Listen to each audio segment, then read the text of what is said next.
G'day Spurs fans, Paul the Hotspur hippie here, the only psychedelic soccer show on the internet. A quick and dirty one today. Excuse me.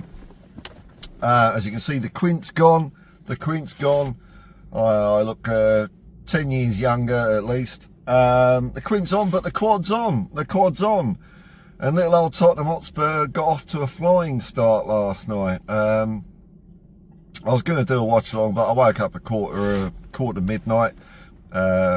Kick-off was at midnight and I was just a bit tired, watched it in bed, and I think there's a lot to be happy about. I think Richarlison has got himself some lethal feet. I saw signs of that against PSG. He's taken a shine to having a good poke with his first touch, and so it's good. A great couple of goals by Richie linking up with Kudus. I think they're again from the PSG game. They look like they could build up a little partnership together, and I like partnerships. So it was good play by Kudus for both goals. The finish on the first one was excellent by Richie. And then when you think that couldn't get any better, the finish on the second one, that's almost like, are we talking about goal of the month, goal of the season already? Don't know, man. But look, we look really good. We look really compact. The mistakes that we made weren't so costly, they weren't, when we did give the ball away, it wasn't like right down some dangerous bugger's throat or anything like that. It was pretty contained, and Romero and Van der Ven held it up nicely at the back. Porro was great coming forward. Good couple of saves out of Richarlison. Jed Spence, man, like a new signing. We got a few. Maybe our transfer window is so crap because we've got lots of players that are like new signings. So that's always fun.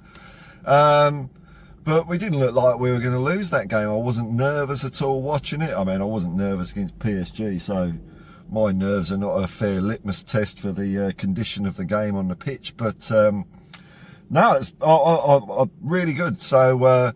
It looks like we can expect to see a few different formations coming out of Frank. We went back to 4-3-3-ish for this one. And then to top it all off, Brennan Johnson, nice take, nice first touch. Okay, another goal. And people are saying, where are our goals going to come from? Well, there you go. 2 from Richarlison. This is where the goals came from last night. 2 from Richarlison, 1 from Brennan Johnson. Now, this is exciting because the Dreamo-meter is back. The equivalent fixture to Burnley last year, I'll take a second to explain the Dreamo-meter. It's something I do every year until it don't look like it's worth doing anymore. So what I do is I take the equivalent fixture from last year, and what's the points difference? So last year, Burnley, of course, weren't in the Premier League. They came second in the Championship, so I'm going to take the equivalent fixture to last year being us playing Ipswich, who finished second from bottom. It's all very scientific, but of course we lost that game against Ipswich last year. That was a head scratcher, that one. We won it this year, so the Dreamo-meter is plus 3 points. Doesn't quite take us up a place in the league, but we're heading in the right direction. And then the other measure I usually do, which will only make sense after a few more games, is the pro rata. You take the number of points divided by the number of games and times it by 38, and that tells you where you're going to end up at the end of the season, which of course is 108 points, maximum points. I tell you what though, it doesn't feel nice to be sitting on top of the table at the beginning of the season. It's always good to start with a win. The dreams are alive, and if it wasn't for the fact Sunderland, Johnny come lately Sunderland, if it weren't the fact that their team begins with a bloody S, we'd be top of the league in all the papers as well. But hey, plus 3 goal difference, plus 3 points. It's all in our own hands. Destiny is in our own hands. But man, there were some good players last night, wasn't it? Kudus, man. Did you see when he plucked the ball out of the air with his foot? He was doing like origami with his legs, and he I don't know how he does it. So, I'm the last person that's going to sit here and say players should do that, players should do that. Well, what have I done? Nothing. That was great. Midfield, Bergvall went on a couple of his scampering runs. That was really good. Him and Sarr were great. Bentancur was good. Now, the subs that came on, I didn't really do a review of the PSG game, and but I had Steve Perriman on the other night, and I thought he did a better review of it than I could anyway. That it's very easy to judge games in hindsight. Things might win, they might work, they might not. They might work, they might not work. But you know, all you can really do is judge the decision at the time, and you know, was it reasonable? And I think what Frank did during the PSG game was entirely reasonable. You know, bringing players off. I don't think it was the subs that lost us that game. I was mighty proud of the way we played for a lot of that game, given that, you know, a lot of people out there, a lot of YouTube channels out there said we were going to get spanked 3-0 or 4-0. Shows you how little they understand football, and dumb comments like Thomas Frank will never play a back five. Oh, there's the lineup, it's a back five. So look, I'm looking forward to seeing what variation we have this year. You know, Thomas Frank has shown that he mixes and matches it a little bit for the opposition.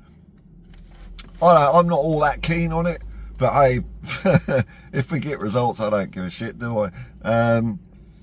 Our pressing was really good. We nicked the ball a few times off, and Burnley had a good few chances, to be fair. They weren't like arse or anything like that.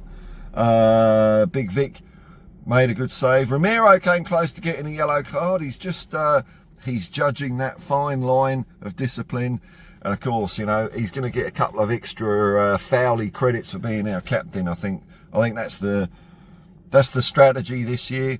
Let Romero go a little bit, because he's got the armband, hasn't he, ref? Come on, you know, you got to give him a bit more slack than every other player. That's the way it's going to work. So there's going to be a few more casualties on other teams' personnel when Romero comes across them. I don't think there was a lot to be down about at all about that game. I mean, we were putting our bodies on the line. Spence covered us quite a few times. Kudus actually looks like he's no shirker coming back in defence, helping us out. Good player. You know, the window, what we got left, a week and a bit. Who knows what's going to happen in that, but I think we've got a lot of reasons to be cheerful at Tottenham at the moment. Nice, bright, bubbly start. Crowd was great. Loads of white in the stadium, so that was good. And it was good to see old Tell getting a good reception. I didn't see too much of the flack that Tell got after missing his penalty, but I mean, any flack is too much in that situation.